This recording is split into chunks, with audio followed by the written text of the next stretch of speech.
All right, back at it again here for Chapter 24, Industry Comes of Age, 1865 to 1900.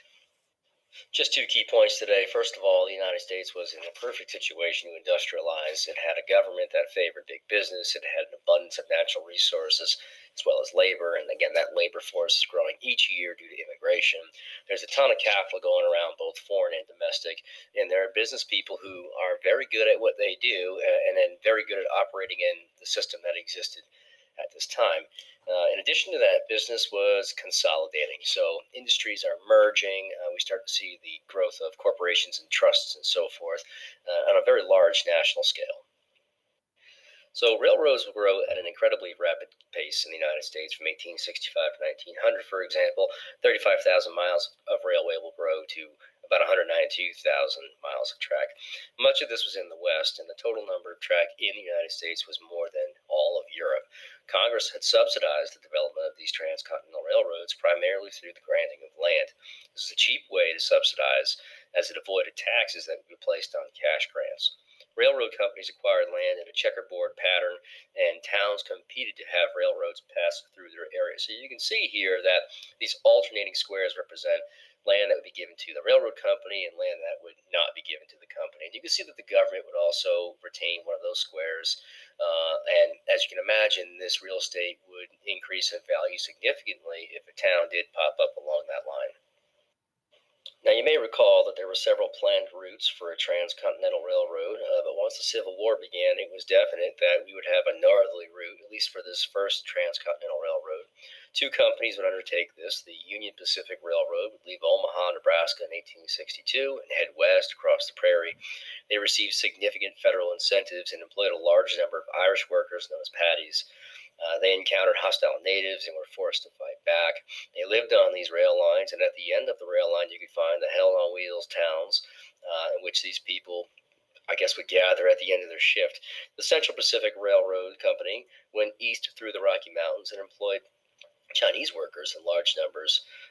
They're led by the Big Four, these chief financial backers, including Carlos P. Huntington and the adept lobbyists. The Central Pacific had laid 689 miles of track to the Union Pacific's 1,086. The two met at or near Promontory Point, Utah in 1869 with the ceremonial driving of the Golden Spike. It's a huge engineering feat of its day. The railroad, that is, not the Golden Spike. Now, I know the book references Chinese and Irish laborers, but other groups were employed as well. I think they reference these because they were employed in mass.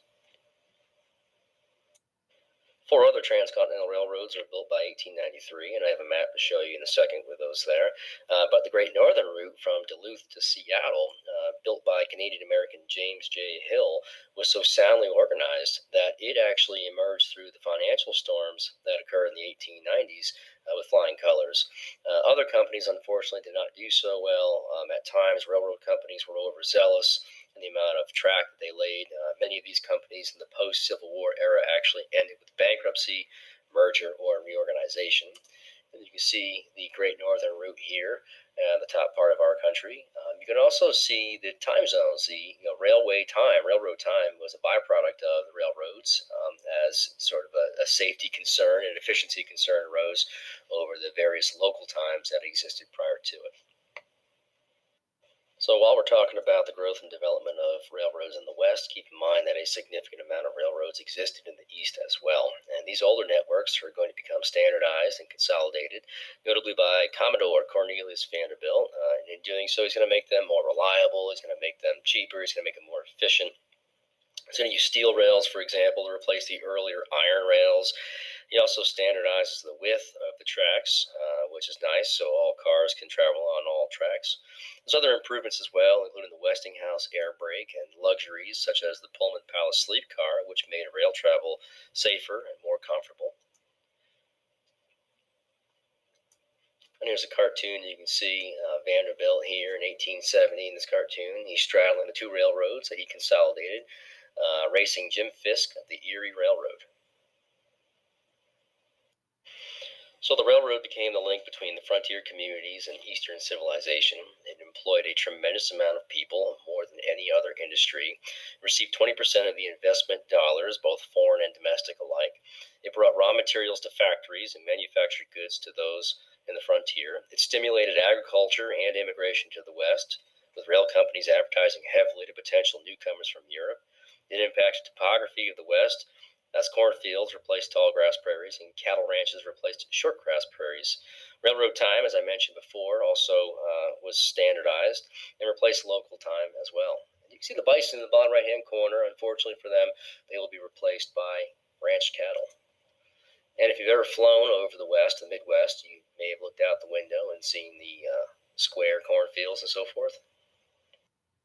So because railroads were such a large industry and because there was very little regulation to prevent them from doing this, they often exploited opportunity for profit. Now, we've already discussed credit mobilier, but another method that was used for quick profit was called stock watering. And here, railroad promoters would sell more stock than the value of the company, which forced the railroad managers to charge very high rates to pay off their financial obligations. Railroad owners also bribed judges, legislators, and anybody else who could help them to continue their economic dominance. Now, the pageant refers to these railroad kings as industrial monarchs because of the great influence that they wielded over the federal government. They often cooperated to maximize profit using methods such as the pool, where they agreed to divide business in a given area and share the profits. They also granted rebates or kickbacks to powerful shippers in return for continued traffic and slashed the rates on competing lines. To compensate for lower rates there, they would charge whatever they wanted to on non-competing lines. So very often it was the small-time farmer who was paying more money to ship his grain a short distance than the larger customer who was getting a lower rate to ship their goods perhaps across the country.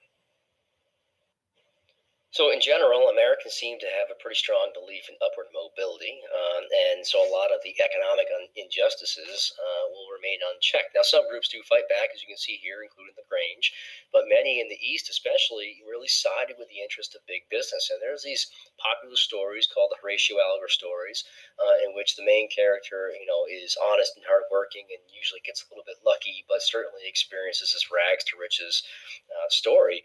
And a lot of people seem to have invested in that or believed in that heavily. In the court case of Wabash St. Louis and Pacific Railroad Company versus the state of Illinois, the Supreme Court ruled that individual states cannot control interstate commerce. And as a result of that, Congress in 1887 passed the Interstate Commerce Act and created the Interstate Commerce Commission to enforce the law.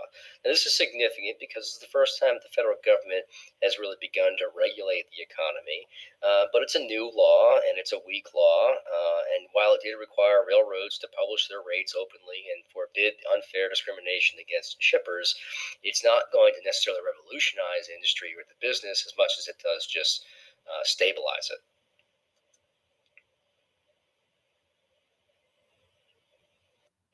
So you got to realize that there's no shortage of capital in the late 19th century. As I said before, domestic and foreign investors are pouring a tremendous amount of capital into the hands of individuals.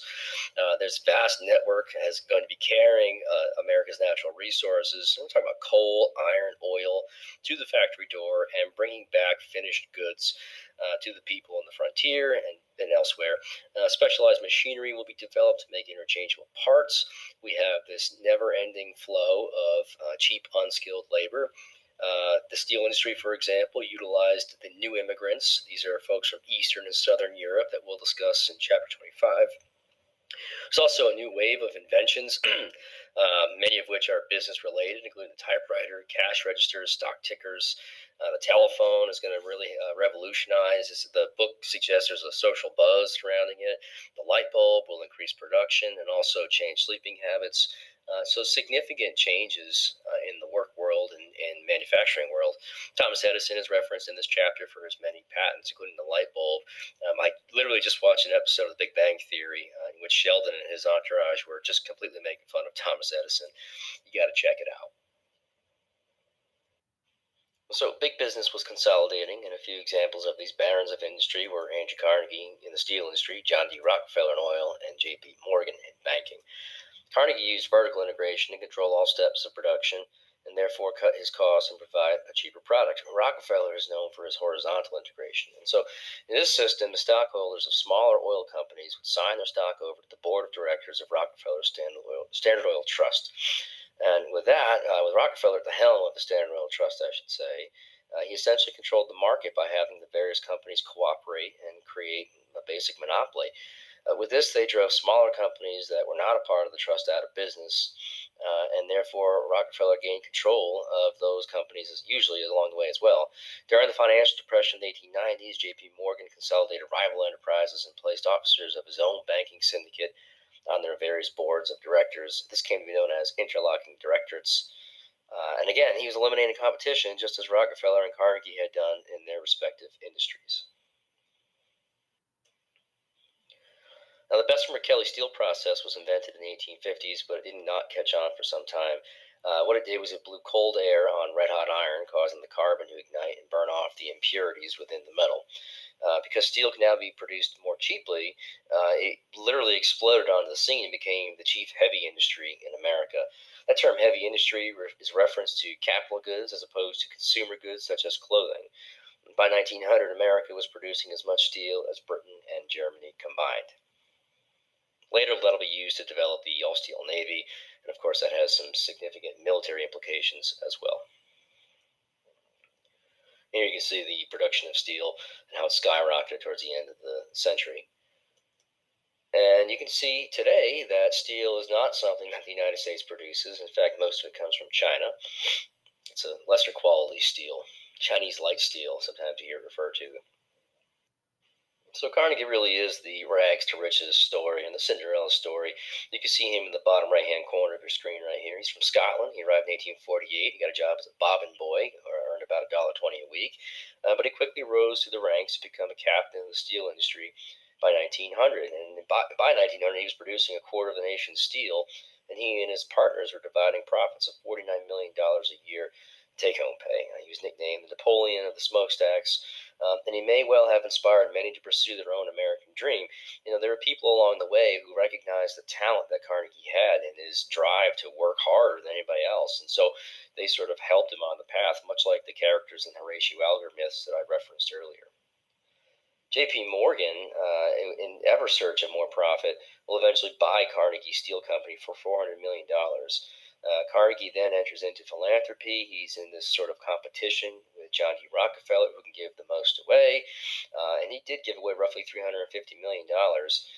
Morgan, in 1901, will launch the U.S. Steel Corporation, a company that he valued at $1.4 billion, which is more money than the estimated wealth of the entire nation in 1800. This was the first billion-dollar corporation.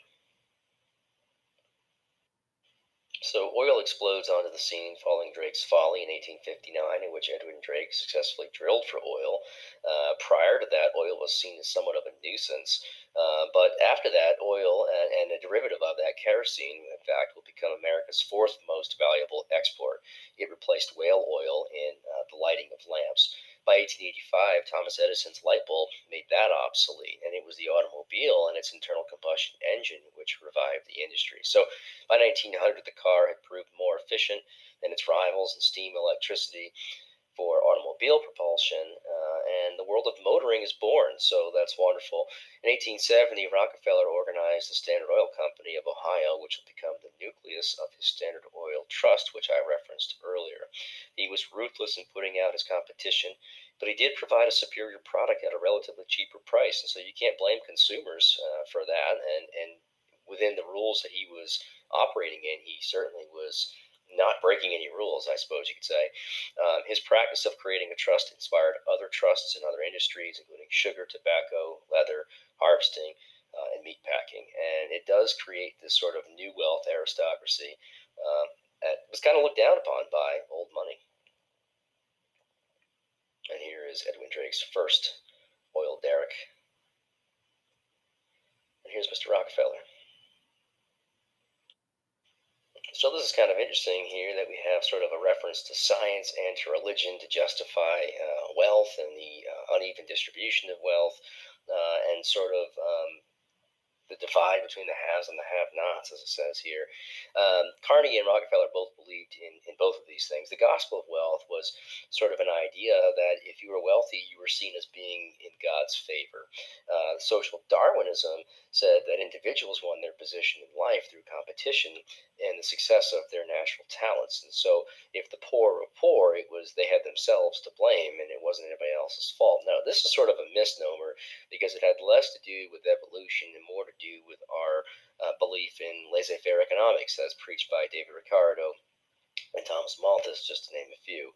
But as I said, it sort of justifies the divide between the haves and the have-nots. And to some extent, you could say that it was an obstacle to social reform and perhaps falsely inspired some to follow the business interest in hopes of propelling themselves to this new aristocratic level, thereby handcuffing themselves to poverty.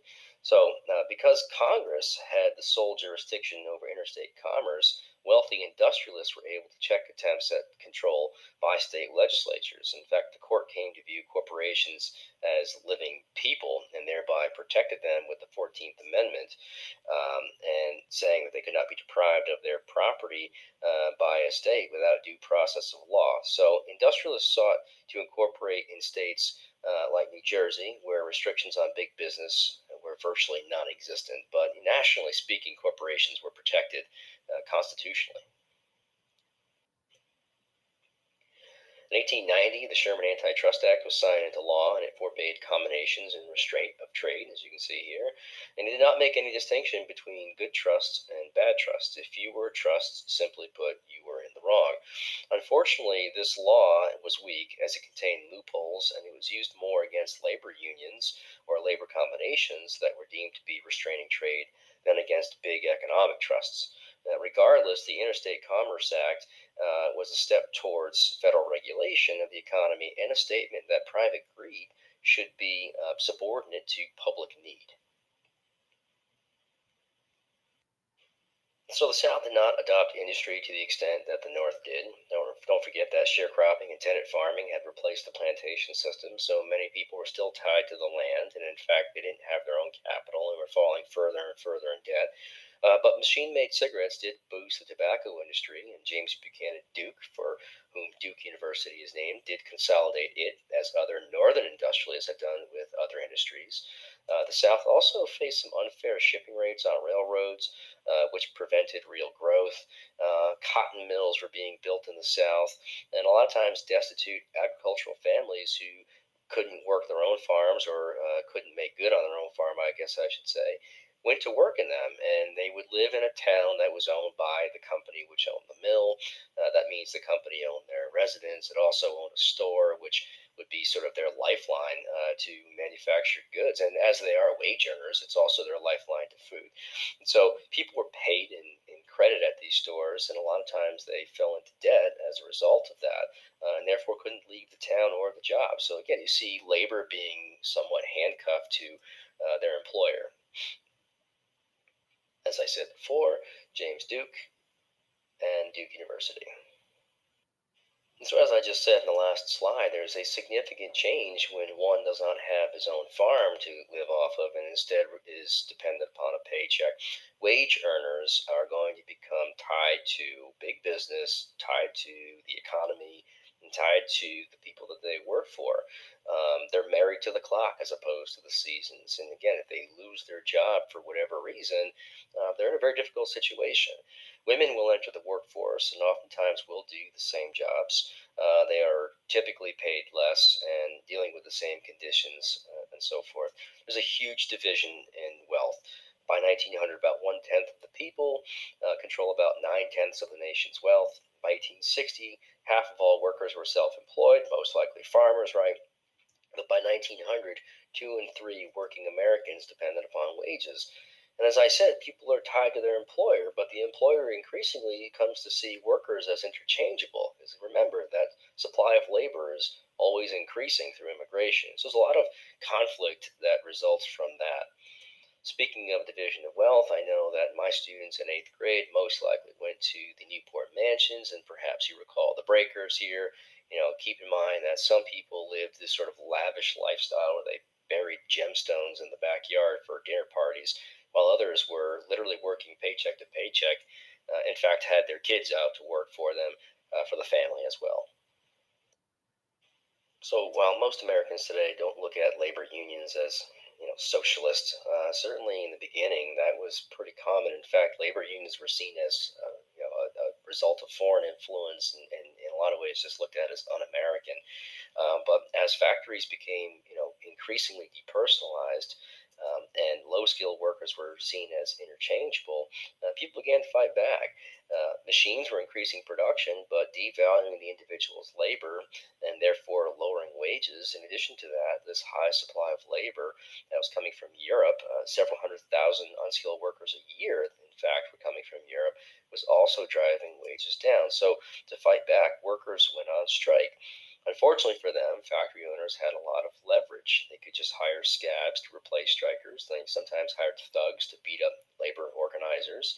But they also had the support of the federal courts, which routinely sided with business. Corporations had their own methods as well to fight back, including the lockout. They just shut the doors of the factory and see how long the people can go without earning a paycheck. They had ironclad oaths and yellow dog contracts in which labor had to promise not to organize. They also could put known agitators on a blacklist, therefore letting everybody in town know, don't hire this person because they are very likely to try to start a union. Labor unions existed pre-Civil War, but they were scattered. By 1872, there were several hundred thousand organized workers and 32 national unions representing such crafts as bricklayers, typesetters, and shoemakers.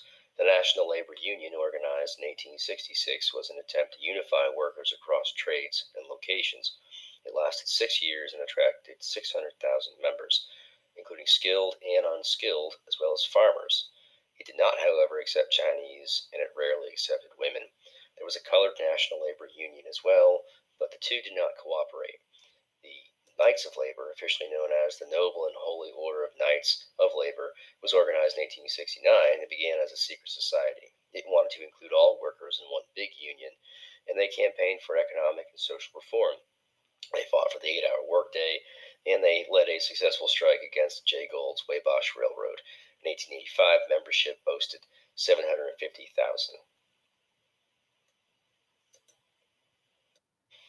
So in 1886, there was a number of May Day strikes, and in Chicago at Haymarket Square on May 4th, 1886, a bloody encounter with police and workers occurred. A bomb was thrown into a crowd, injuring several dozen people, including police officers. 8 anarchists were arrested, 5 of which were sentenced to death, and one of those committed suicide. 3 others received stiff prison terms. Their incendiary doctrines led to charges of conspiracy. Now, the American public came to see the Knights of Labor as associated with anarchy, and as a result of that, membership declined. Because the Knights of Labor also included unskilled workers, people started to think that they had less power or leverage at the bargaining table. The American Federation of Labor was created for skilled workers, and by 1890, the Knights of Labor had only about 100,000 members left. And here's an image portraying that Haymarket riot, as it's sometimes referred to. Samuel Gompers, seen at the bottom right-hand corner of your screen here, was the president of the American Federation of Labor every year from 1886 to 1920, with the exception of 1 year.